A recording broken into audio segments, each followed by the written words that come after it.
મહાદેવ, આજે એવું એક તમને મજાની વાત કહું. એક છોકરો અને એક દાદા. છોકરાનું નામ ચિંટુ, દાદાનું નામ કરશન બાબા. એ બે જાતા હતા.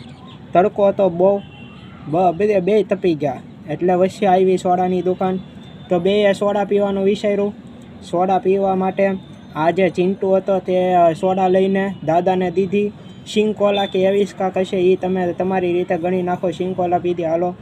પછી હવે એમાં થયું એવું કે દાદાએ સોડા તો પી લીધી, પણ ગ્લાસ હતો ઓલો આપણે જે રેગ્યુલર યુઝ કરે ને, જેમ કે ફેંકી ન દેવાનો હોય, રીયુઝ હોય, કરવાવાળો હોય, એ જ તે. તો એ દાદાએ પીને સીધો રોડ ઉપર ઘા કર્યો. અને એ જ સમયે દુકાનદાર તેની સામું એક ધારી નજરે જોતો હતો. તો હવે તમે વિચારો કે આ દ્રશ્ય કેવું હશે અને તમે કઈ રીતે આને જોવ છો. તો કેવો એ એક ઇતિહાસ રચાણો કે જે એ એક હાસ્ય કીર્તન તમે કહી શકો કે ગમે એ હોઈ શકે. તો એ એક ભાઈને હતા, તો તેને તો એ એક કોમેન્ટ મારી કે દાદાને ગરમી લાગી ગઈ હશે. બોલો, આ રીતનો પ્રસંગ બન્યો. મહાદેવ.